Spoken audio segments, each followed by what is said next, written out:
გამარჯობა. ძმების პოდკასტის მოორიგი ეპიზოდის დროც დადგა და სანამ დავიწყებდეთ მოკლედ დღევანდელ ეპიზოდს, მანამდე ტრადიციულად თქვათ, რომ აი ლუდი ბავარია არის ჩვენი სპონსორი, რომელიც გვერდში დაგვიდგა. რომელიც ისეთი გემრიელია, რომ მოითმინე რო ვარ. ხო, დავიწყე უკვე და მადლობა ბავარიას, რა თქმა უნდა, გვერდი დგომისთვის და ნდობისთვის, ასევე ვიმყოფებით. სანამ მილაპარაკებ, შენ მანამდე ჩამოასხ, ხო. ასევე გეტყვით, რომ ვიმყოფებით პაბორ 24-ში ტრადიციულად და მათაც დიდი მადლობა ამ გადასარევი სივრცის დათმობისთვის. რაც შეეხება დღევანდელ ეპიზოდს და კიდევ მანამდე გეტყვით ასევე რომ ძმების პოდკასტი გამოიწერეთ YouTube-ზე, გამოყვებით, მოიწონეთ ეს ვიდეო და აკომენტარეთ ასევე TikTok-სა და Facebook-ზე და ჩვენ რა თქმა უნდა ვაპირებთ რომ კიდევ უფრო გავიზარდოთ და შესაბამისად დროთა განმავლობაში უფრო დავიხვეწოთ და ბევრი საინტერესო ამბავი შემოგთავაზოთ. რაც შეეხება დღევანდელი ეპიზოდის პირველ ბლოკს, მოდი დავიწყოთ მაშინ კარგი ამბავი მოხდა, ხო? კი, კარგი ამბავი მოხდა. ლიგა 1-ში დარჩა ოფიციალურად ლიონი, უშინ ოფიციალურად მიიღეს გადაწყვეტილებმა, გასაჩივრებამ შედეგი გამოიღო. ნუ ალბათ რაღაცა ჩარელებიც იყო და თხოვნები და ასე შემდეგ და უკვე ვიცით რომ ოფიციალურად ლიონი მომდენო სეზონიდან ახალი სეზონიდან კვლავ ლიგა 1-ში იქნება, უკვე ისიც ვიცით რომ აუცილებლად იქნება ევროტურნირებზე, ანუ ევროპა ლიგაზე და დიდი დავამიდის იმასთან დაკავშირებით, ანუ როგორ იყო ეს თემა, კრისტალ პალასის და ლიონს ყავთ ერთი მფლობელი. ხო. კრისტალ პალასმა ხო თასი მოიგო ინგლისში და რომელი გავიდოდა. კი ბატონო. და გუშინდელი მონაცემებით საბოლოოდ ის იყო, ანუ ლიონმა დაადასტურა რომ დარჩენ ლიგა 1-ში და ითამაშებენ ევროპა ლიგაში. შესაბამისად, დიდი ალბათობით არ ვიცი ხე კრისტალ პალასზე რო არ ვილაპარაკოთ, სხვა დროსაც ვილაპარაკებ თუ რამე იქნება და აქვე ამ ამბავს მივობათ ისიც რომ გიორგი მიქაუტაძეზე უკვე მართლა ძალიან სერიოზული ინტერესია რომას მხრიდან და ამ ყველაფერს დაემატა კიდევ ერთი ვარიანტი ატალანტა რომელმაც ხო ძალიან უცნაური ამბავია სერიას მიმდინარე სეზონის რაც იყო ბომბარდირი გახდა და წავიდა საუდის არაბეთში სადაც 6-ჯერ მეტ ხელფასს მიიღებს სერიას ბომბარდირი წავიდა საუდის არაბეთში რაც ძალიან უცნაური ამბავია და ასე რომ თავდასხმელის გარეშეა და ატალანტა და შესაბამისად გიორგი მიქაუტაძეზე დაიწყეს ფიქრი. თუმცა ლიონის ლიგა 1-ში დარჩენა და ევროტურნირებზე თამაში რამდენად ალბათ უფრო ხელშეუწყობს მიქაუტაძეს იმ ამბავში რომ მშობლიურ გუნდში თავს კარგად გძნობს, სახში გძნობს თავს და ამას დავუმატე ის რომ წავიდა შერკი, წავიდა ლაკაზეტი და უკვე ძალიან სერიოზ, ანუ გუნდის ლიდერია. თავარი ლიდერია და ზორსაც რა თქმა მეაქ რომ როცა მომეცემა საშუალება ყოველთვის მინდა დავამტკიცო რომ ამ გუნდის ისტორიაში ერთ-ერთი საუკეთესო ვიქნება და ვნახოთ. ეგ იმას ისწავლოს რომ შეიძლება დარჩეს. და ლიგა 1-ში პრინციპში რომ დავრჩეთ. ხო, ცალკე რო არ გამოთხოვოთ, აქვე აღნიშნოთ რომ ლიგა 1-ში კიდევ ერთი ქართველი ფეხბურთელი ითამაშებს გიორგი წიტაიშვილი, რომელიც გრანადადან ლა ლიგა 2-დან იჯარის წესით გადავიდა. იჯარის წესით გადავიდა დინამო კიევიდან. დინამო კიევიდან დაბრუნდა და კიევიდან წავიდა. და ლიგა 1-ში კიდევ ერთი წარმომადგენელი გვეყოლება გიორგი წიტაიშვილი, ახლა ამოსული მეცის შემადგენლობაში ითამაშებს. მეცის, რომელშიც თამაშობდა 2 სეზონის წინ გიორგი მიქაუტაძე. აქვე ისიც ვთქვათ, რომ რადგანაც ჩვენ ვიმედოვნებთ, რომ ზურიკო დავითაშვილი მართალია სენტეტიენი გავარდა, მაგრამ ზურიკოს ადგილი ლიგა 2-ში არ არის და თუ ჩავთვლით იმას, რომ არის საუბრები ლიგა 1-ის გუნდებიდან, ამ მოცემულობით ვთქვათ, რომ 4 ფეხბურთელი შეიძლება ყავდეს მომდევნო სეზონში საფრანგეთის უმაღლეს დივიზიონში.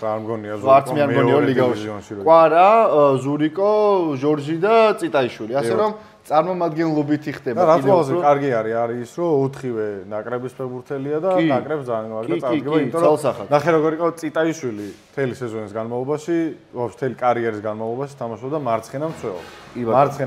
მარცხენა ფლანგი ქონდა ჩაბარებული. ის სოფლიო ჩემპიონატის გოლი რო აქვს უკრაინის ნაკრებში ახალგაზრდებს გატანილი, მთელი მარცხენა ფლანგი ირბინა. ეხლა გრანადაში პოზიცია შეუცვალეს და დღევანდელი მონაცემები ტრანსფორმარკეტით რო შეხვიდე, მარცხენა ფლანგთან ერთად წერია რომ მარჯვენა შემტევი. ანუ ნახევარმცველია, მაგრამ შემტევის სტილის და აი ეს გუშინ დაიწერა კომენტარებში იმაზე რომ მარცხენამცველი ძალიან ძლიერი ყავს მეცოდა იქ ვერ დადგებაო და ვიღაცა მოპასუხა რომ მარცხენამცველი არ არისო გიორგიო მარჯვენა შემტევია და ეგრე იქნება და ვიმედოვნოთ რომ ლა ლიგაში ლა ლიგა 2-ში კარგად თავის კარგად გამოჩენის შემდეგ ლიგა 1-შიც რატომაც არა. რატომაც არა.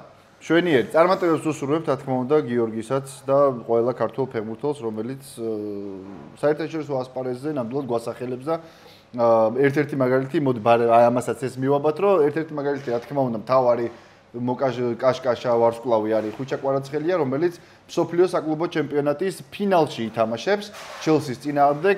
ეს ეპიზოდი დღეს რო იწერება 10 ივლისს, 13-ში არის ფინალი კვირას და 15-ში დაიდება დღევანდელი ეპიზოდი სამშაბათს. შესაბამისად, გვეცოდინება უკვე რას იზავს ხუჩა კვარაცხელია, თავარი ფავორიტია, რა თქმა უნდა. მე არ ვიცი, მე ვერ ხვდები, აი PSG-ს ვინ უნდა მოუგოს. ვამბობ, აი ამ გუნდს ვინ გააჩერებს.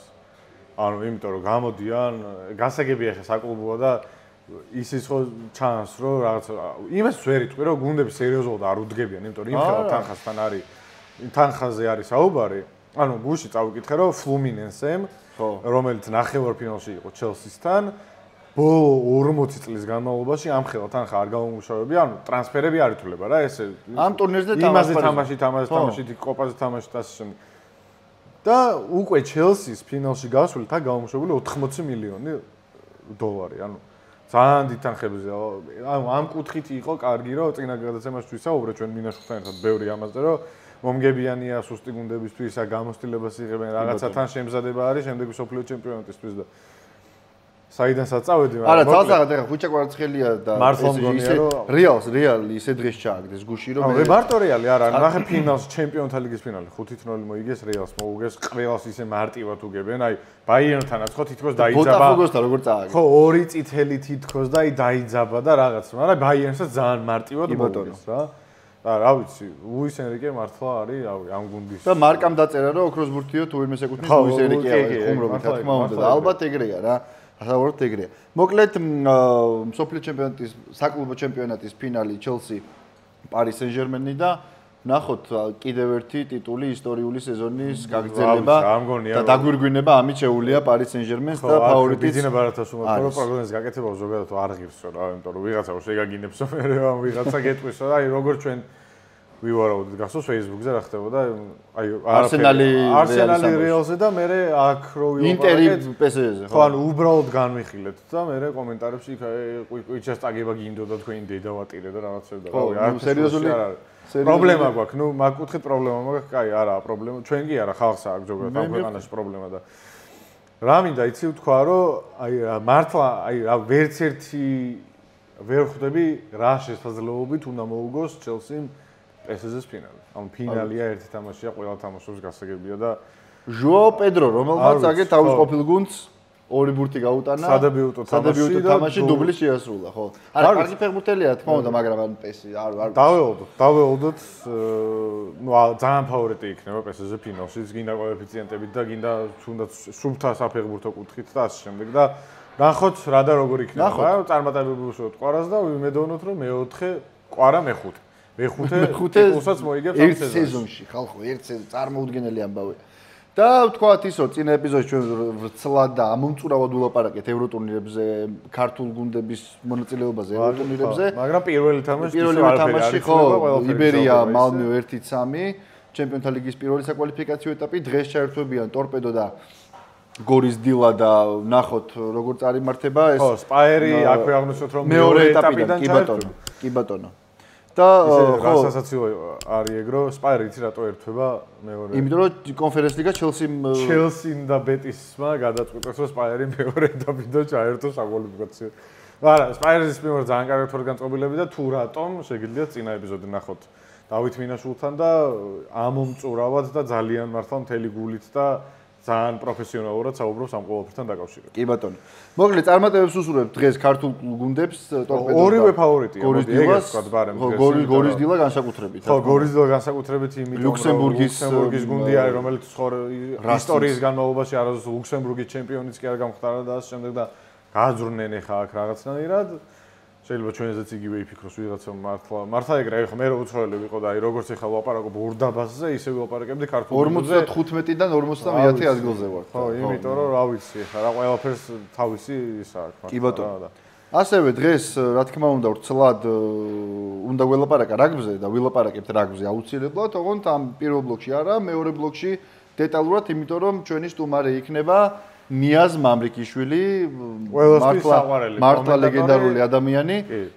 ძალიან მაგრა ჩახედული რაგბიში და რა თქმა უნდა გამორჩეული კომენტატორიც არ მინდა რო თქვა აი რაღაცნაირი აი ერთი სიამოვნება ნიაზის თამაშს ყურება გარდა იმისა რომ კარგად იცის რაგბი და ძალიან სიღრმისეულად განიხილავს ყველაფერს კარგი იუმორია ძალიან და მოკლედ რამდენიმე წამში შემოგვიერთდება ნიაზ მამრიკიშვილი ვილაპარაკებთ რაგბიზე როგორც ეროვნულ ნაკრებზე ირლანდიასთან თამაშზე ასევე მომავალ ტესტებზე ოსლანდელებზე გავიხსენებთ რაღაც საინტერესო რეპორტაჟებს მის საყვანილს და მოკლედ კარგი საუბარი გელოდებათ დაგველოდეთ მეორე ბლოკში სტუმართან ერთად წავედით და ასევე სანამ წავალთ მე აი ამას ესე ბავარია ჩვენი სპონსორი მადლობა მათ კიდევ ერთხელ და გამოგვიწერეთ გამოყვებით მე პოდკასტი მოიწონეთ ეს ვიდეო და გვიკომენტარეთ როგორ სვამ იცი აი შენ ეხლა სულ პივას მე სულ ლუჩ ართლა ეგრეა ხშე წავედით სტუმართან და დღევანდელი ეპიზოდის მეორე ბლოკის დროც დადგა, ანუ სტუმრის ბლოკის დროს დადგა და როგორც ხედავთ, ჩვენი სტუმარია ნიაზ მამრიკიშვილი, მართლა ლეგენდარული ადამიანი, იმიტომ რომ ერთხელ მაინც თუ გაქვს მოსმენილი მისი წაყვანილი რაგბის რეპორტაჟი, ერთი სიამოვნებაა, იმიტომ რომ მრავალფეროვანი პროფესიონალიზმი, იუმორი, რაღაცა ყველაფერი, მოკლედ კომპლექტი ყველაფერი აღარ გასაგებია. ბატონო ნიაზ პირველ რიგში დიდი მადლობა რომ ჩვენი სტუმარი ბრძანდებით სანამ დავიწყებთ საუბარს უცბად აღვნიშნა რომ ბავარია არის ჩვენი სტუმარი და მადლობა სტუმარი რა იყო და სპონსორი და მადლობა მათ ხარდაჭერისთვის და გვერდში დგომისთვის ბატონო ნიაზ როგორ ბრძანდებით მოვიკითხოთ პირველ რიგში ემოციური თამაში გამოვიდა გუშინ იტალიასთან ოსლანდელების თქვენ მიყავდათ ეს მატჩი და მაგით ვეკითხებით როგორ ბრძანდებით ზუსტად ბოლო წამები იყო როგორ ემოციებისგან დაცლილი რა თქმა უნდა გუშინდელი თამაში ну ჩემთვის ვერც კი გავიხსენებ ანალოგიურ შეხვედრას, სადაც აი ესეთი არათანაფარდობა ყოფილიყოს მოთამაშეების და აი ამ შედეგისთვის მიგვაღწიოს, რომელიც ჩვენებმა მიაღწიეს. და ну რო არა ის ბონუსურ სკოლაზე, საბონუსო ლელოზე თამაში ფაქტიურად მოგებული ხონდა 15 კაცისთვის რაღაცა მონაკოში 12 კაცს. კი ბატონო. ნუ ესეთი რამე მე არასოდეს მინახავს. არცხვებისგან მინახავს. კი, ძალიან მაგარი რაგბი ითამაშეს, თან აღსანიშნავია ის ფაქტი, რომ ძალიან მალევე დავრჩით 14 კაცს, წითელი ბარათი მოგვცეს, თან შერკინების მოთამაშეს, თან როგორ გუნდის კაპიტანს და ასე შემდეგ. და თანაც ნუ ყველაზე მნიშვნელოვანი ის არის დღესაც დარწმუნებული ვარ, რომ დვალი არ იმსახურებ და არანაირად მთელი თამაშით გაგდებას. არსებობს ესეთი კანონი, რომელიც რამოდენიმე წელიწადია რაც დამკვიდრდა. დიახ, 20 წუთიანი, რომელიც 20 წუთის შემდეგ აძლევს მოთამაშეს უფლებას იმისას, რომ ის მოედანზე დაბრუნდეს, ბოლოს და ბოლოს. იქ საწითლი არაფერი არ იყო, მაგაში წამით ეჭვი არ მეპარება. მართალია, ნუ დვალმა დაუშვა იქ შეცდომა, რომ იქ ჩამოყალიბებული მოლი იყო და აღარაფერი ესაკმებოდა, ვერანაირ გავლენას ვერ მოახდენდა მასზე, მაგრამ მიუხედავად ამისა, ნუ ყველაზე დიდი რაც შეიძლება დაანიშნულიყო, დაუშვათ ჯარიმა და ყველაზე დიდი აი მიკერძოებული მსაჯისრო ყოფილიყო ყვითელი ბარათი მიეცარა. ეს იყო მაქსიმუმი და ამ შემთხვევაში არა მარტო ყვითელი, პირდაპირ წითელი მიცეს. ვიდეო რეფერიმ შეახსენა იტალია მასპინძელია. ხო, მაგაშია ზუსტად საქმე აბსოლუტურად სწორად გაუსწრებენ წითელი ხაზი იმ თემას, რატომაც მოხდა ეს და მეც აღარ გავაგრძელებ ყველაფერი ნახე. კი ბატონო. თამაშობთ მე-19 ადგილებისთვის რა. და ვეთამაშებით ესპანეთს და იქიდან შოტლანდია ირლანდიაში გამარჯვებული, ხო? ეგრეა, ან დამარცხებული. მე უკვე ესპანეთი ძალიან მაგრა თამაშობს 60 წამდელად. არგენტინას აუშვებოდი, წააგეს მაგრამ. ხო, მაგრამ გუშინაც უძოსთანაც ძალიან კარგი მაღალი ხარისხის რაგბი ითამაშეს. და გავიწყდებათ რომ ესპანელები საერთოდ დებიუტანტები არიან ამ ჩემპიონატზე, უბრალოდ იმ ლიგის რომელშიც ეხლა მოიპოვეს ადგილი და თამაშობენ და ძალიან ღირსეულად თამაშობენ. გულახდილად გეტყვით რომ ესპანელების მხოლოდ შედეგები მაქვს ნანახი და მთლიანი თამაში არ მინახია, მაგრამ ნუ ყველაფერი იმიდან გამომდინარე რაც ვადევნებთ ეხლა თვალყურს იქ სალაპარაკოს არაფერია ძალიან სოლიდური ხაზით თამაშობენ ძალიან ესე დამაჯერებლად დებიუტანტი გუნდი არც ერთი არ შემოსულა მე მგონი ყოველ შემთხვევაში ვერ ვიხსენე იქ იყო ფიჯი, იქ იყო, ნუ იაპონია, ბევრი გუნდები იყვნენ, რომლებმაც ერთი წელიც კი ვერ გაძლეს ლიგაში გარდა ჩვენისა. ამას ხაზი უნდა გაუსვათ, იმიტომ რომ ჩვენ როგორც კი მოვიპოვეთ მაგ ლიგაში თამაშის უფლება, იქიდან მოყოლებული უბრალოდ კი, დიახ, ფეხი არ მოგვიწვია ადგილიდან, რაც ჩემი გადასახედიდან ძალიან მნიშვნელოვანი თემაა და ეს აუცილებლად უნდა ასახულიყო მთელი ამ წლების განმავლობაში, დიდ ნაკრებსაც უნდა დატყობოდა ის, რომ უკვე 6-7 წელიწადია მაგ ლიგაში თამაშობენ მოთამაშეები, მაგრამ ნახოთ, ნუ ჯერჯერობით მოვახერხეთ მარტო ის, რომ 12 ნომერი ღმერთო ჩემო არა კახოიძე არა მე მხედველობაში მყავს ვინც გამოიძახეს ეროვნულ ნაკრებში ხაინდრავა მყავს მხედველობაში და ვერაფერს ვერ გავიხსენე ღმერთო ჩემო უკაცრავად ხაინდრავას ტრავმა ჰქონდა იმიტომ ვერ ითამაშა ხაინდრავა 20 წლიანებში იყო გამოძახებული და 20 წლიანებში უნდა ეთამაშა ეხლა ტრავმა სად მიიღო მაგას ვერ გეტყვით ამდენი დეტალები არ ვიცი ნამდვილად მაგრამ ფაქტი ერთი რამე გახლავთ რომ ხაინდრავა ამ გუნდისთვის ძალიან სერიოზული ძალა იქნება.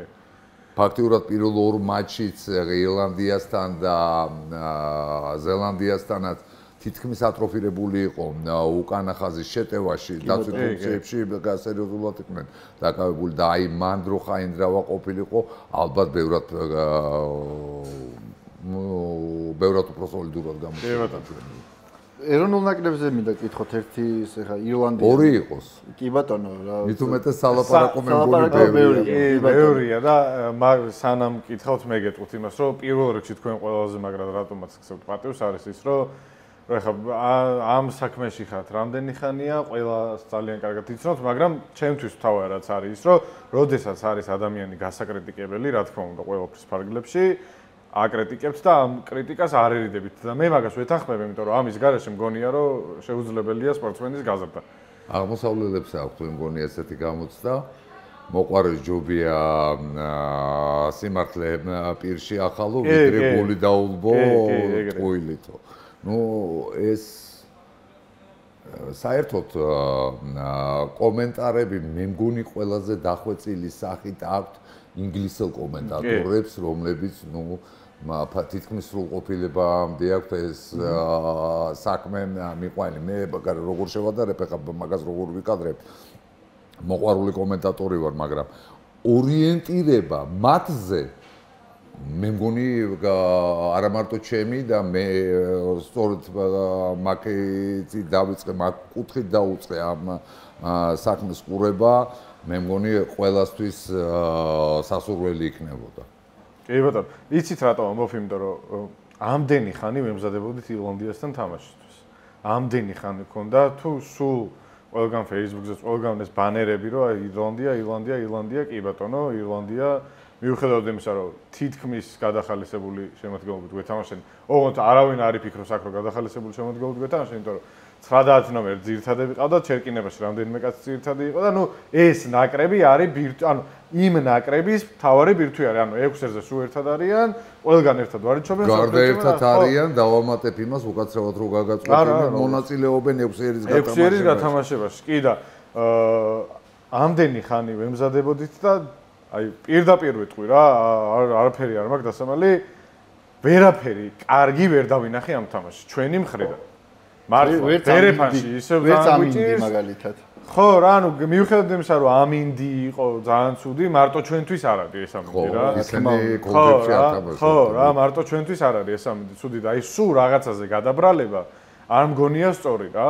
უნდა ვთქვათ რომ გამოვიდნენ და ვერ ითამაშეს კი ამდენი ხანი ორი თვე გაქვს მოსამზადებელი ირლანდიასთან სათამაშოდ ირლანდიასთან და ისტორიული შაიხა მე პირადად მართლა არც კი ვფიქრობდი რომ მოუგებდით რა მაგრამ ესეთ თამაშს არ ველოდი, ესეთ უხარისხო თამაშს ჩვენი ნაკრებისგან მართლა არ ველოდი და აი თქვენი აზრი მაინტერესებს ამ ყოველფერთან დაკავშირებით, იმიტომ რომ აი ხო თამაშს რომ უყურებდი კომენტარებს დროსაც თქვენს ძალიან ხშირად ახსენებთ ეს რომ ეს რა არის და ეგრეა რა. მე სტადიონზე ვიყავ მე მაგ თქვენ რაშუაში ბოდიში კომენტატორები სულ მაგას ამბობენ რომ აი იქ ბურთი ვერ დავიჭირეთ, იქ ბურთზე არავინ არ ხტებოდა ნინიაშვილის გარდა, იქ აუც ვერ ვიგებთ, იქ შერკინებაში ჩაგრავდნენ.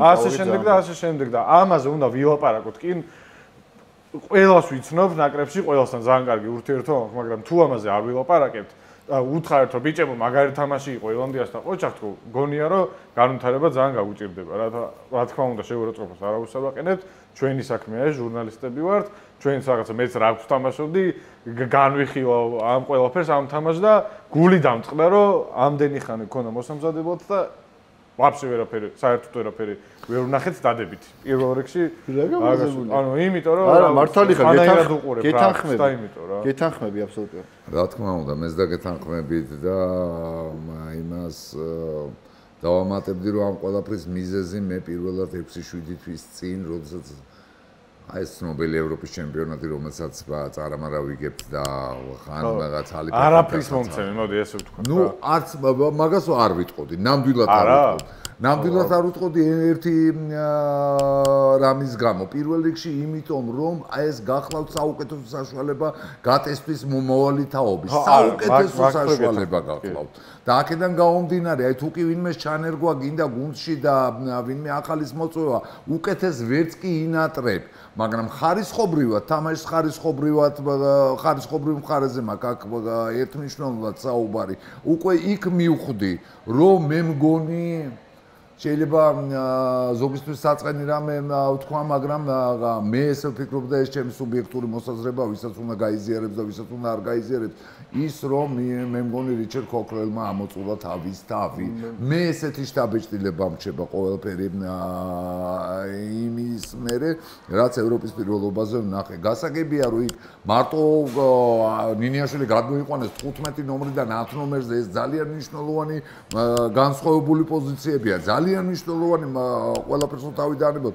15 ნომერს გადაწყვეტილების მისაღებად და მე მოქმედებისათვის აქ დაუშვათ 3-4 წამი დაუშვათ მაშინ როდესაც 10 ნომერს წამიც არ აქვს ის მომენტალურად მიიღებს გადაწყვეტილებას და ამ კუთხით ძალიან მნიშვნელოვნად განსხვავდება ეს ორი ფუნქცია ერთმანეთისგან ისევე როგორც არეალი 15 ნომერს და უკანა ხაზელებს ძალიან დიდი აქვს სათამაშო დაუშვათ 15-20 მეტრიანი როდესაც 10 ნომერი ყოველთვის ტირში სამიზნე როა ვაშლი აი მისავით არის და იქ სულ რაღაც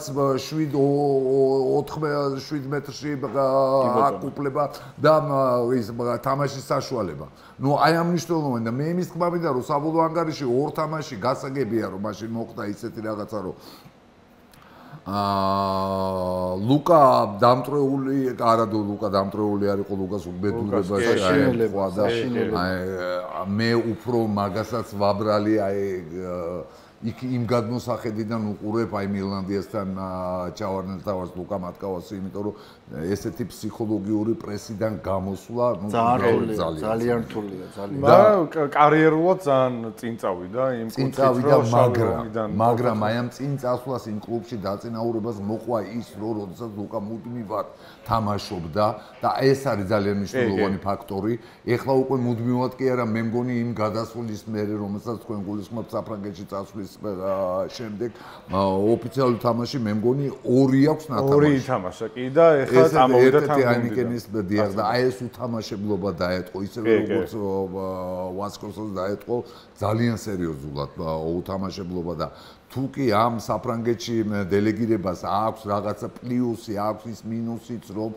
თუ იქ მარტო ვარჯიშისთვის მიდის ადამიანი გასაგებია რომ მთელ სავარჯიშო კულტურას უნდა შეეჩვიო, იმ რიტმს უნდა შეეჩვიო სათამაშო და პრაქტიკა გადამწყვეტია რა თქმა უნდა, ადაპტირება იმ სიტუაციაში მარტივი თემა ერთმნიშვნელოვნად არ არის. ამაში ვეთანხმები, მაგრამ ნუ უთამაშებლობა თქვენ თვითონაც ნახეთ ერთ-ერთი მთავარი მიზეზი ზუსტად ირლანდიასთან თამაშის წამყვანი მოთამაშეების უთამაშებლობა იყო, ნუ ნახევარდაცვა მყავს პირველ რიგში მხედველობაში, ნინიაშვილმა თავის შესაძლებლობებზე აშკარად დაბლა ითამაშა და ეს ჩემი გადასახედიდან მე მგონი პირიქით უფრო გადახლას უნდა მივაწეროთ არ იყო სათამაშო კონდიციაში. ნუ ყოველ შემთხვევაში იმ სათამაშო კონდიციაში რომლის თამაშსაც მიჩვეულები ვარ და იმედი მაქვს რომ აღიდგენს თავს და ასე შემდეგ და ასე შემდეგ. მოკლედ მიზეზებზე ბევრი შეგვიძლია ვილაპარაკოთ,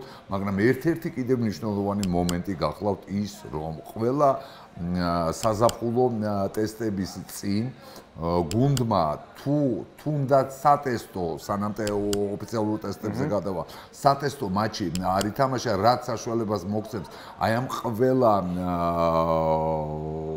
იმის უარყოფითი მხარეების აღმოსაფრთხებლად და მწვრთნელსაც მიცემს იმის საშუალებას რომ ეს ყველაფერი გაიაზროს და გადადგას ნაბიჯების პირველად ხო არ არის შარშან იყო ფიჯის თამაშის წინ ანალოგიურ სიტუაცია იმის წინ იყო კიდე და აი ამან მიგვიყვანა იქამდე რომ ელემენტარულად მარტივად შეიძლება ამ პრობლემის გადაჭრა გასაგებია რომ 100%-ით ვერა მაგრამ 50-40%-ით რო გადაიჭრას ეს პრობლემა ეგეც საქმეა რა თქმა უნდა ძალიან სერიოზული საქმეა კერძოდ რა მაქვს ხედულობაში კონკრეტული შეთავაზება მაქვს მთელი წელიწადია ვლაპარაკობ იმის თაობაზე რომ ის ფიჯელები რომლებიც ლიგაში თამაშობენ საქართველოს ყველაფერს რო თავი დავანებოთ შეიძლება მათგან ერთი გუნდის შექმნა რომელიც აი ამ მოვალეობას შეასრულებს ამ წინას ტესტების წინ აი ამ არაოფიციალურ ტესტს რა თქმა უნდა გაძლიერება შეიძლება მათი ქართველი პირველი მეორე ხაზი რა გითხრა მაგრამ პირველი ხაზელებით ერთმნიშვნელოვნად შეიძლება მათი გაგრძელება და აი ამ გუნდთან თამაში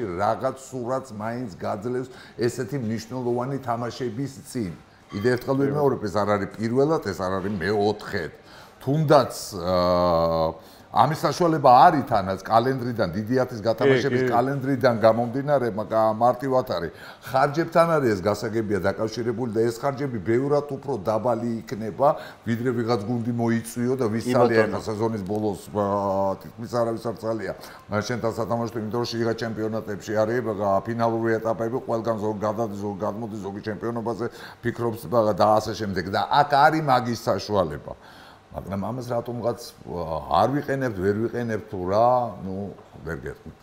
ამანაც კიდევ ერთხელ სერიოზული კვალი დაატყო გუნდის კონდიციას და წეგან იმითი დავიწყეთ საუბარი თუ გახსოვთ რომ როდესაც 6-7 წელიწადია უკვე 20 წლიანთა მსოფლიო ჩემპიონატში იღებ მონაწილეობას და იქიდან შევსება უფრო ენერგიული უნდა გქონდეს ჩემი აზრიდან ახლა ვისთვის არის პრობლემა ისა დაუნახავი მომენტი ის რომ მეორე ხაზში პრობლემა გვაქვს. რა თქმა უნდა, თან ორი კაცი მაგივრად ერთი კაცი როცა თამაშობს, პრობლემა ის სიტყვა არ არის. სხვათა შორის ამ 20 წლიანებში ხაზი უნდა გაუსვა რომ სამივე მომწონს. კი. სამივე მომწონს და დიდი ალბათობით მე მგონი მათგან ერთ წელიწადში მაქსიმუმ უკვე გამოჩნდება ერთი ან ორი მათგანი მაინც ეროვნულ არა მეორე ხაზი ჩვენთვის მეორე ხაზში სერიოზული პრობლემა გვაქვს არა მარტო მეორე ხაზში გვაქვს სერიოზულად რო ვთქვათ ობიექტურად რო ვთქვათ სერიოზულად ისედაც ვლაპარაკობთ არ ხუმრობთ თუმცა შევთანხმდით რომ ვიხუმროთ ეგეც იქნება კაცო არ გვიჩქარებ მაგრამ პრობლემები 12-13 ნომერი პრობლემა არა გვაქვს როგორ არის უკანა ხაზში პრობლემა არა გვაქვს ერთი სიტყვით ეს პრობლემებად დარჩება თუ მის გამოსწორებაზე არ გადაიდგა რამე კონკრეტული ნაბიჯები და ამიტომ თქვი ზუსტად ის რომ შეიძლება ვიღაცას ეწყინოს მაგრამ ჩემი გადასახედიდან ქოქრელმა თავი ამოწურა 6-7 თვის წინ ჯერ კიდევ მსოფლიო თასის დაწყებამდე 2 წელი გახლავდა და მე მგონი ანუ ფიქრი მაგაზე თემა მე მგონი ჩემი კიდე ერთხელ ვიმეორებ ეს ჩემი სუბიექტური მოსაზრება მხოლოდ და მხოლოდ ვისაც უნდა გაიზიარებს ვისაც უნდა არ გაიზიარებს მაგრამ თქვენ საზოგადოებაში მაქვს მე მივცემ თავისუფლებას რომ ეს განაცხადო აი ორი ტესტი გვაქვს ეხლა თან ერთი გვაქვს ამ ფრეიმასთან ჩიტასთან და მე სამხრეთ აფრიკა სამხრეთ აფრიკა არასდროს საღამოს გვაქვს თუ არ ვწები ჩიტასთან კი და მე გვაქვს 19-ი გვაქვს სამხრეთ აფრიკასთან ხო ეგეც გვანახებს კიდევ უფრო ნათლად იმ სურათს სად ვარ მომდევნო შაბათს ასე შემდეგ და მე მგონი ერთ სურათი კარგა ხარია ჩანს ხო ეგეც არის კი ნამდვილად მაშინ რადგან აქ ინგლისი და ეს ქვეყნები თქვა და აქ ვთქვათ რომ ძალიან კარგი ტრანსფერი განხორციელდა ლუკა ივანიშვილი წავიდა ბრისტოლში ბაჩუკი ჭუმბაძე წავიდა ექსეტერში და ბარემ აქვე აღნიშნოთ ისინი რომ მიში კოლანია პროდეორს ხო ორიაკიდან სამწუხაროდ რატო თქვი მიში კოლანია პროდეორიდან მანში გადავიდა პირველ დივიზიონში ან ტოპ 14-ში ვერ ითამაშებენ და იმ გასაგებია და მათკავაც ჩამოვიდა იმაში რა ქვია და ვასკასთან ერთად დაწყვილდება ხო და რაც თქვენ რაც ბძანეთ სათამაშო პრაქტიკასთან დაკავშირებით პროდეორში ну სტაბილურად თუ არა, პირველად ხშირად თამაში ხო ჯობია ტოპ 15-ში საერთოდ აღარ თამაში. ცალსახად. სეზონში 2-3 თამაშის თამაშს 2 თავით ჯობია იქ ამ პრაქტიკის ქვეშ ყოფნა. ხო, აი ვნახოთ, აბა ლუკა ივანიშვილი ბრისტოლის სერიოზული განაცხადია. სერიოზული განაცხადი გახლავთ ბრისტოლით და არც ლუკა არის არასერიოზული მიუხედავად იმისა, რომ ვერ ვიტყვი რომ ხა ეს ბოლო თამაში ირლანდიელებთან გამოუვიდათ ხო კიდე ერთხელ, იმიტომ რომ მე მგონი ორი თვის უთამაშებელი არის საერთოდ და შავი ლომის მოთამაშეებს საერთოდ ორი თვია ოფიციალურ თამაში არ უთამაშია და ამან დაატყო ხელი, მაგრამ ლუკა ერთ-ერთი ყველაზე მზარდი მესამე ხაზელი არის და იმ კონკურენციის 7-6 კაციანი კონკურენციის მონაწილე გახლავთ მნიშვნელოვანი ფიგურა სხვათა შორის, რომელიც მოიაზრება ეროვნული ნაკრების ძირითად შემადგენლობაში. ესე რომ მისთვის ეს ძალიან მნიშვნელოვანი ნაბიჯი იქნება, თუნდაც 7-8 თამაშამდე, მაგრამ ბრისტოლი გარდა პრემიერ ლიგისა თამაშობს ევროპულ ტურნირებში, თამაშობს კიდევ გახლავთ ინგლისში პარალელურად თამაშდება იქ.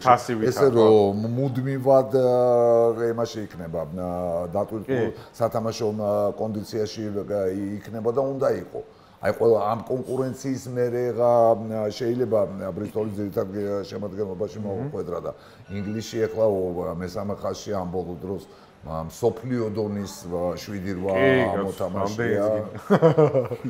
ბატონიას, ცოტა რომ გადავუხვიოთ თემას რაგბში დავრჩებით, თქო შევცვალოთ შინაარსი საუბრის და არ მეგულება მე ჩემი რული ვისაც ვიცნობდი ახლა ვისთანაც შეხება და ვისაც რაგბის რეპორტაჟები უნახავს თქვენი წაყვანილი არ მეგულება ადამიანი რომელსაც სიამოვნება ვერ მიიღოს თქვენი წაყვანილი შეხვედით მართლა სტილი რა სტილს გულისხმობ და დამოკიდებულება რაღაცა რაგბის მიმართ აი ამას რა თქმა უნდა ვერ ისწავლი ეგ თქვენი რაღაცა ნიშა არის რომ იქ თან იუმორი თან პროფესიონალიზმი აი ამაზე ვილაპარაკოთ რეპორტაჟები, სარაგბო რეპორტაჟები, იქ რაღაც ტერმინები, რომლებიც ხო, ჩემი ბიჭი დრანკრატივით ხელები აქვს და ასე შემდეგ და ასე შემდეგ. აი ეგ მოცემულობა, ეგ როგორ მოგდით თავში ეგეთი ტერმინები? პირველში რა ის დამომოდის, რომ აი საუბრობ მე სიამოვნებას ვიღებ. ძალიან ჩანს, რომ თქვენი წაყვანილი თამაშები ძალიან დიდ სიამოვნებას იღებთ. ანუ ჩართული ხართ მაქსიმალურად. ანუ ეგ ძალიან დიდი პლუსია რა, იუმორიც უნდა იყოს და რა თქმა უნდა. ასე შემდეგ და ასე შემდეგ რა. ეს ძალიან ბუნებრივად ხდება ყოველთვის ეთყობა, როდესაც ხელოვნურად რაღაცის გაკეთება გინდა, არა მარტო რა აქვს საერთოდ მაქვს ცხოვრებაში, მხედველობაში, როდესაც ხელოვნური ქმედება თვალში მოსახვედრია და არაბუნებრივია და არის ბუნებრივი და ეხა ბუნებრივია, როდესაც ჩართული ხარ გიხარია ცხოვრება ესა უფრო ადრე მიხაროდა ცხოვრება და უფრო ლაღათაც უგრძნობდი თავს. ნუ ეხლა წლებიც მემატება და ყველაფერთან ერთად მახსოვრობაც მიჩნდება და ნუ ყოველ შემთხვევაში ის ხალისი რომელსაც ეს თამაში მგვრიდა მგვრის კიდევ. მაგრამ ნუ ენერგია ის აღარ მაქვს. ასე ვთქვათ, შინაგანი ენერგია. რაც შეეხება თავისუფლებას იმასთან მიკროფონთან ადამიანმა მე მგონი არსებობს რა თქმა უნდა რაღაც კრიტერიუმები რაშიც უნდა ჩაედიო და იმის იქით რა დედის გინებას რო არ დაიწყებ თუმცა ახლოს ვიყავი გუშინ სიამოვნებით მქონდა მომეფხანაკული აი ეს გაუქმებულ ლელოზე ბოლოს დაგვიდეს გაუქმებულ ლელოზე მაგრამ ვერაფრით ვერ მოვინელე გუშინდელ თამაში წავალ-წამოვალთ ისე ნუ ყველაზე ცხელი თემა ის არის და ის როგორ მოგვექცა ვიდეო ну ეს არაფერს თქვენ აღნიშნეთ კი რომ თავის გამოჩენა უნდა და ვიდეო ნუ ეთყობა დააფიქსირა რომ მე აქ ვარ ბიჭებო იქნია ხელი ნუ წარეთანაც და იმის თქმა მინდა რომ რაღაცა ჩარჩოებში რა თქმა უნდა მოაქციო საკუთარი თავი მაგრამ იქ უკვე ყოველ სიტყვას ცენზურა დაადო და ეს არ თქვა ის არ თქვა გავაბნა 2 საათი ისე რომ საერთოდ არაფერს არ იტყვი და იქნები მუნჯივით იმასთან ტელევიზორთან და ისევ ჯობია რომ საკუთარ ემოციები არ შევზღუდო, ოღონდ კიდე ერთხელ ვიმეორებ რაღაც ნორმის ფარგლებს. მაშინ აქ გავიხსენებ ერთ ამბავს, ერთ თემას, რომელიც ცენზურა არ დაადოო და ამაზე არასდროს მე არც თქვენი კომენტარი ამსმენია, არც არაფერი, მაგრამ რატომღაც მე მგონია, რომ ერთ-ერთმა ტელეკომპანიამ ცენზურა დაადო თქვენ ნათქვამს. ეგრე რატომღაც აი იმის მერე მე ვაკვირდებოდი რაღაცა პერიოდი და ეგრე მოხდა და გავიხსნე თან მახსოვს 2020 წლის ნოემბერი იყო, როცა ან 20 ან 21 არ მახსოვს. გამახსენდა თქვენ რასაც ან ირლანდია, მოკლედ 6 ერის ერთ-ერთ ბობოლას ვეთამაშებოდით. და იქ ლელოების თვლასა და CS:GO-ს თვლას შორის იყო CS:GO-ს თვლას ხუმრობა ეგრეთ ესე რომ თქვა და იმის მერე იმახსა თქვენ თამაში აღარ წაგიყვანე მაგას ვაკვირდებოდი. იყო თუ არა ეგრე? რა თქმა უნდა. იყო ხო? მიუხედავად იმისა ხაზი უნდა გავუსვა რომ დიმა ამაში არაფერ შუაში არ არის. არა, ხო? დიმა ობოლაძე მყავს ხედულობაში. კი ბატონო, გასაგებია. ანუ დაკვირებული თვალი მქონია და ყური. დიახ. გასა კითხვა გინდოდა. ხო, მინდოდა მეკითხა თქვენთვის, აი ძალიან შორია კიდე კაცო, ორი რა შენ რაგბის 2 წელსია, ხო? ხო. სოფლიო თასი. 19-ში იყო და 23-ში იყო და 23-ში ავირია წლებში. 23-ში იყო და 27-ში. 27-ში იქნება, დიახ. ხო, ანუ ძალიან დიდი დროა რა თქმა უნდა იქამდე და ალბათ უკვე სოფლიომდეც ისე მიოხთ რომ თაობა სრულად. არც ისე დიდი, ისე გარბის. გასაგებია, მაგრამ თაობის ცვლა პროცესი უკვე მგონი დიდი ხანია გადავიარეთ. რა მამუკას წასვლის და იმის შემდეგ. ნუ კი, ეს თაობა გამოიცვალა, კი ბატონო. თოდუა დაგვრჩა, არსად არ ვუშვებ მე ძალიან მიყვარს. სანდრო ძალიან, იმიტომ რომ დღემდე ჩემი ერთ-ერთი საყვარელი მოთამაშეა დაცვას ჩემთვის მართლა დედას. პირადად მასაც და როგორც მოთამაშეს, თუმცა გაგაწყვეტინებ ციფრონებას დამთავრ. უკვე ვეღარ უძლებს სანდრო ამხელა დატვირთვებს და სიჩქარესაც დაეტყო თორე ის სიბრძნე რომელსაც ავლენს თამაშის დროს თავისთავად არ წასულა პირიქით მატულობს და მე მგონი დროულად მისთვისაც ცვლილება ჩემი აზრით უკვე მომწიფდა. ყოველ შემთხვევაში მომწიფდება იმ თარიღთან დაკავშირებით, რომელსაც ჩვენ მისდევთ 2 წლის მერე. იცით რატო გადავწყვიტე ამ კითხვის კითხვა, იმიტომ რომ ჩვენი სუსუ პირველი გადაცემის სტუმარი იყო დათუნა ნინიაში. აჰა. და დათუნამ გითხრა ეგეთი რაღაცა, რომ აი ხავა კარგად დაიმახსოვრეთ ამ გადაცემაშიო რა. ბაზე ეგ მოჭრილიც მაგ ცალკე. კარგად დაიმახსოვრეთ, რომ 2027 წლის სოფლიო ჩემპიონატზეო დაიმახსოვრეთ, რომ მინიმუმ play-offs ვითამაშოთ ამ ჯგუფიდან უეჭველი გავალთ. ეხა ვერაფერს ვერ ვიტყვი თქო და წინასწარ ვერაფერს ვერ შეაფასებ, ჯერ არც ვიცით ვინ გვეყოლება, როგორ გვეყოლება, რანაირად გვეყოლება. მაგრამ აი სამომავლო პერსპექტივაში რო ვისაუბროთ, ჯერ მართლა ძალიან ადრეა და აი შეიძლება არც მაინდა-მაინც მე და მაგრამ არა, რანაირად არის? 2 წელიწადი გუნდის ასაშენებლად გეთანხმებით, მაგრამ მაინც ხო შეიძლება ამ წელსი ვიღაცა უნდა გამოჩნდეს. ისეთი უნდა გამოჩნდეს, ხო რა. უნდა გამოჩნდეს. უნდა ამოიწიოს ცოტა ამ ნაკრებიდან ახლა ეს რამდენიმე ძალიან ყველა ძალიან კაი ბიჭია, მაგრამ დვალი არის ძალიან მაგარი მოთამაშე. უმაღლეს დონე გუნჩიც ძალიან მაგრა თამაშობს და ხო, ძალიან მაგარი ბიჭია და ნუ აი ეს უნებას რო არ აყოლოდა და იქ ხო, რა მგონია რომ მაგ ბიჭმა ძალიან დიდი რაგბი უნდა ითამაშოს. რა თქმა უნდა, ეხა რაგბია და წამის მე-1000 და ეს აქვს შანსი სხვათა შორის, არა მარტო ამ გუნდიდან წინა თაობიდან და იმის წინა თაობიდან, რომლებიც უკვე მზად არიან. ნუ ეხლა როდესაც მორკინალებზე გვაქვს ლაპარაკი, მანდ ერთნიშნულოვანი თემა იქ ორთაბრძოლები ძალიან ბევრი იმართება განსაკუთრებით პირველი და მეორე ხაზელების. ეხლა მეორე ხაზელი გენერალი ვიტა უნდა დადიოდე მოედანზე, საჯდომზე ხელებს შემოწყობილი ეს ცხადზე ცხადია. ნუ ბოლო თამაში მაქვს მხედველობაში. მეორე ხაზელი ქვას-ქვაზე არ უნდა ტოვებდე და რისი თქმა მიდედო ფიზიოლოგიურადაც და ჭირდება ასაკი და ჭირდება კუნთოვანი მასა, ჭირდება განვითარება იმისთვის, რომ ბრძოლის უნარიანი გახდე. ერთ-ერთი ყველაზე დიდ შეცდომად მიმაჩნდა იაპონიაში ჩატარებულ მსოფლიო თასზე, საფრანგეთში ჩატარებულ მსოფლიო თასზე ის, რომ პირველი ხაზელები 20 წლის და 21 წლის არ შეიძლება. ნუ ბუნებრივი მოვლენა უნდა იყოს, რომ ტამეიფუნასთან. ნუ ტამეიფუნა არის ახლა ერთი 160 კილო ეხლა არის და ახალგაზრდობაში მე მახსოვს თბილისში რო იყო ჩამოსული. მაშინ იყო, ეხლა არ არის 160 კილო, ეხლა ბევრად ნაკლებია. ეხლა დამხტარია. აი თბილისში კი ნამდვილად იყო მართლობა და სასტუმროში სხვათა შორის ჟანგბადის ბალიში დეძინა. ვერ სუნთქავდა კაცს საფხურში იყო მაშინ ჩამოსული.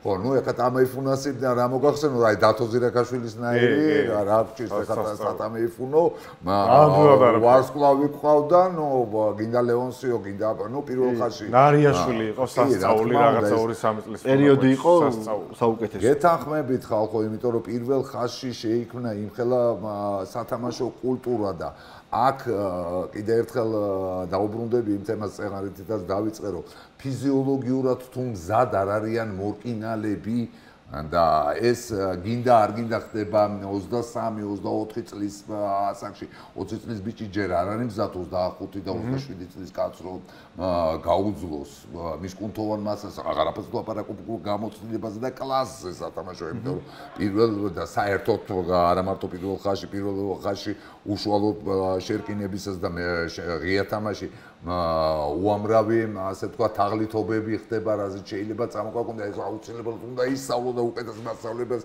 ვიდრე საქართველოს სადნახავ ამ კუთხით ინგლისი ვარ ბოლოს და ბოლოს აქცენტი გიორგაძე საფრანგეთის ეროვნულ ნაკრებში ყავდათ მიწვეული პირველ ხაზში იმისათვის რომ ეს გუნდი მოემზადებინა და ეხლა თუ არ ვწდები ბორდოში უნდა იყოს ფინალი რო ითამაშეს ბორდოს შეკინების დიახ ხო და ნუ ამხელა ის გაქვს სკოლა გაქვს და არ ჩამოყალიბდა და სრულყოფილი არ გახდე მე მგონი კიდე გამოჩნდებიან საქართველოს და უახლოეს მომავალში გამოჩნდებიან ესეთი სუპერ ვარსკვლავები რომლებიც ყავდა დაუშვათ 10-15 წლის წინ აგერ ერთ-ერთი მგონი დათუნაც აუცილებლად რომელსაც გუნდი შეიცვალეს აღნიშნოთ ლარუშელში დაიწყებს ახალი სეზონიდან და რა მე პირად მართლა მთელი გულით ვამბობ რომ იშვიათად მინახავს ეგეთი მაგარი ქართველი იშვიათად არ მინახავს დათუნასნაირი უკანა ხაზელი საქართველოში ქართველი ნიჭიერიც ნუ თამაშის ხა რა არ მინდა რომ მეცინათაობებს თუ მიუყვებით თქვენ მე 2000 წლიანი ვარ და ეხლა თვალი კიდევ ვერ ჩამოვარ ასე გევია ხო და იყვნენ ვარსკვლავები მაგრამ დათონინიაშვილს რო განსაკუთრებული ნიჭი აქვს და მიუხედავად იმისა რომ ძალიან სკეპტიკურად უყურებდით 18 წლის რო გამოჩნდა იმ 8 ტურნირზე ზაფხულში თუ გავხსოვთ პირველად მე იქ გამოჩნდა ლევანმა აიყვანა ნუ ბურთზე რო ხდებოდა თვალებზე ხელს ვიფარებდი ახლა ნუ იქ იმხელა კონტრასტები იყო და ისე ტიპებთან უწევდა თამაშდა კონტაქტში შესვლა რომ ნამდვილად თვალებზე ხელს ვიფარებდი დათო საუკეთესო 2 წლის წინანდელი იტალიასთან იტალიამდეც ხდება იმას პესიმიზმს მივეცემით ხდება ყველა ადამიანის და ყველა სპორტსმენში ხდება რაღაც პერიოდი ასე ვთქვათ გამყინვარების პერიოდი უდგება ნუ იქ ტრამვების მთელი სერია ჰქონდა და ძალიან დიდი იმედი მაქვს რომ დათო თავის კონდიციას ნამდვილად დაუბრუნდება ის კი არა და ჩემ გონებაში სულ ვადარებდი ერთმანეს რომელი უფრო მაღალი კლასის მოთამაშეა კვარაცხელი ფეხბურთელი თუ ნინიაშვილი მორაგბე და მაგალითად ერთი წლის წინ ნუ ყოველ შემთხვევაში ის მჯეროდა რომ დათო უფრო წინ იყო ну ეხლა ეს მაგაზე მეც მილაპარაკია ჩემი გორებთან სხვა შორის და შევთანხმებული ვართ რომ ხო რაღაც მომენტში ნინიაშვილი უფრო წინ იყო მე ერთი წლის წინ ამაზე ბევრად უფრო თამამად თავდაჯერებულად გიპასუხებდით კი ყოველგვარი ტენდენციურობის გარეშე კი ბატონო ხო და ნუ ეს რა თემასაც ახლა თქვენ შეეხედა მეც შევეხედა ამ ბოლო თამაში უფრო გამოჩნდა ალბათ უფრო გადაღლილი იყო და ის ახალი გარემოს გამოსვლა, რომელიც ამისთვის უკვე მოხდა და უკვე გასაგებია რომ ლაროშელი და ლაროშელი ევროპის ბოლო 5-6 წლის ერთ-ერთი საუკეთესო ერთ-ერთი თვალსაჩინო ყოველ შემთხვევაში კლუბი გახლავთ. მე მგონი წაადგება მას ერთნიშნულოვნად. თვალსახად. იმიტომ რომ რონანო გარას ხელში, რომელიც შემდეგ ასაკვირად ძალიან მაღალი კვალიფიკაციის მწვრთნელად ყალიბდება და ჩამოყალიბებული არის უკვე. ყალიბდება რა, რომელი 20 წლის ეს ხო. ჩამოყალიბებული არის. ბატონიას რეპორტაჟი, რომელიც არასდროს არ დაგავიწყდებათ. ანუ თქვენი წაყვანილი. თუნდაც გუშინდელი. არანაირად არ დამავიწყდება ის, რაც გუშინ ნახენო აქ მე ესეთი რამე საერთოდ არ მინახე ხა შორს რო არ ვიარო ხო 15 კაცი მოედანზე უპირისპირდებოდეს 12 ადამიანს და ის მონაკვეთი სანამ 14-ნი არ გავჭით 0-0 გვეთამაშოს მიუხედავად იმისა ხა იტალიას ყველაფერს თავი დავანებოთ საკმაოდ სოლიდური გუნდია საკმაოდ სოლიდური გუნდია კონკურენტუნარიანი გუნდია და ამას კიდე აჩვენებენ იმ ჯგუფში მოხვდნენ მე-15 ადგილის მერვე ადგილის ზონაში მოხვდნენ ესენი სათამაშოდ მიუხედავად ამისა მე ვერაფრით ვერ დავიჯერებდი ახლაც რომ ვინმე მომიყვეს და საკუთარ თვალით არ მენახა ეს ყველაფერი ნამდვილად გამიჭირდებოდა. ო იტალიას ავსტრალიასთან თამაში. კი, იტალიას ავსტრალიასთან აქ თამაში და მგონი რომ საკმაოდ ტოლსტორი ის არის და თუ ისეთი ვიდეო რეფერი იქნა ჩვენთან რო იქნა ჩემპიონი. ფავორიტია იტალია მაშინ. ჯიბეში აქ წვის ახოცივით ჩადებული ავსტრალია ისე რომ შვენიერი. ხო, გააკრა მე შეკითხვა. არა, იმის თქმა მინდა რომ მე იმის თქმა მინდა რომ უდეს პატივისცემა მინდა დავაფიქსიროთ კიდევ ერთხელ თქვენ მიმართ და იმ პროფესიონალიზმის და იმ რაღაცა ყველანი კომპლექტი მოკლედ ის სიამოვნება, რასაც ანიჭებთ გულშემატკივარს, როცა თქვენ გისმენ, რასაც დღეს დარწმუნებული ვარ რომ დღევანდელი ეპიზოდით მიიღებს ჩვენი მაყურებელი როცა დაიდება სამშაბათს ეს ეპიზოდი, იმიტომ რომ თქვენ ხართ ადამიანი, რომელსაც მართლა გულწრფელად ვამბობ, რომ როცა უსმენ, გამორიცხულია, რომ გავწეცდი გადავიდეთ რაღაცა ყვავილებზე. მაგალითად ყვავილებზე. ჩვენთან ცენზურა აროს არ და როცა მოგინდებათ მობრძანდით, რაც გინდათ, რაზეც გინდათ ვილაპარაკოთ, გინდა ვაკრიტიკოთ, გინდა ის ვაკრიტიკოთ, გინდა ეს ვაკრიტიკოთ, ცენზურა ჩვენგან შორს, მოკლედ. ხო, არა, კრიტიკა ეს შინაგანი მოთხოვნა არ არის, ეს ბუნებრივი ის არის. რეალობა გახლავთ სიტუაციის აღქმის და როდესაც მაგაზე კარგავ კონტროლს არა მარტო რაფში ცხოვრებაშიც ყველაზე სუდი და უბედურება მაგრამ მთელი უბედურება არარეალურ სამყაროში გადასვლის მიზეზი და შემდეგ კრახის ცხოვრებაშიც ეს გახლავთ რაღაც შორს ავიდეთ ახლა სადვეძებოთ ეგრე კი ბატონო. რაღა უნდა ვეძებოთ, რეალობა წვეწინ გვაქვს. კი ბატონო. ბატონიას ჩვენ მესამე ბლოგი გვაქვს, წინ პატარა თამაში გვაქვს, ოღონდ თამაშის წესებს ახსნი მესამე ბლოგში, ოღონდ ისეთი არაფერი, ძალიან მარტივია და უბრალოდ აჩნია რას თამაშობ. დომინოს სიამოვნებით, მე 4 კაცი გვინდა ოპერატორი დაგვეხმარება. აი მესამე ბლოგში ახსნი რა თამაშს ვითამაშებთ, ნიაზ მამლიკიშვილი იყო ჩვენი სტუმარი, მესამე ბლოგი წინაა და მოდი მესამე ბლოგში ახსნათ მაშინ რა თამაში გველოდება.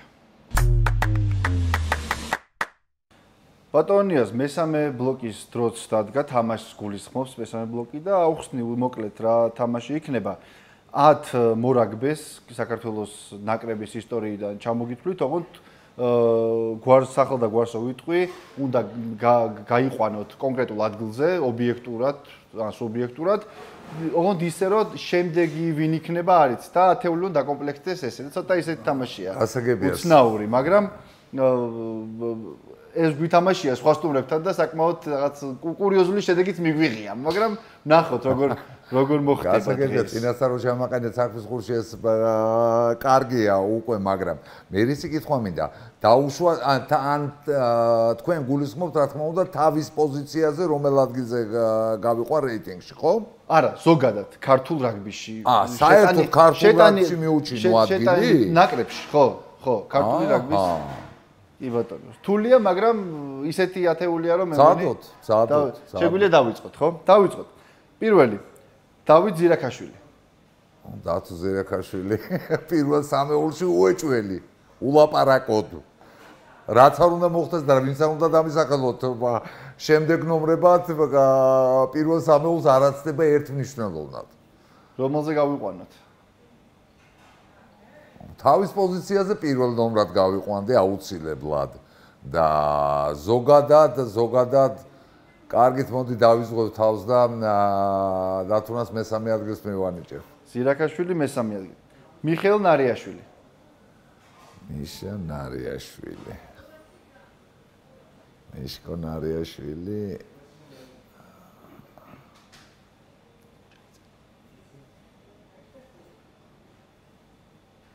ალბათ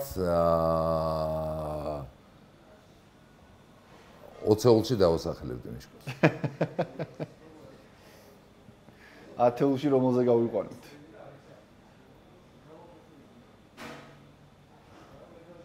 იმდენად დიდი კონკურენცია პირველ ხაზელებს შორის, რომ 10-ში მოდით თქვათ მიშკო ნარიაშვილი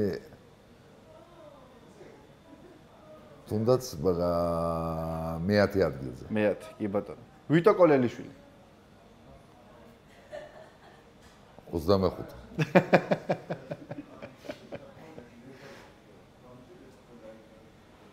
ამიტომ არ რთული თამაში ეს, ამიტომ. 25. ანუ მე-9 ვინ უждენი ამ ბავში? საბოლოო ანგარიში 10 რეგბისტის სახელდება.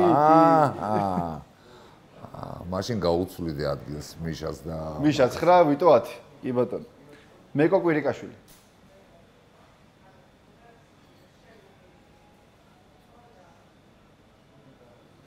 მე-7-ზე. მამუკა გორგოძე. მამუკა ეს მნიშვნელოვნად პირველი სამეულის კანდიდატია, რადგან მე თავიდანვე შეცდომა დაუშვი, მაგას ვაღიარებ. იმიტომ რომ პირველი მეორე ადგილის ყველაზე რეალური კანდიდატები ზუსტადაც რომ დათო ზირაქაშვილი და მამუკა არიან. მაგრამ მამუკას პირველზე დავაყენებ. კი ბატონო. დათუნა ნინიაშვილი. ნინის მე-5-ზე. მე-5. აქვშენტი გიორგაძე.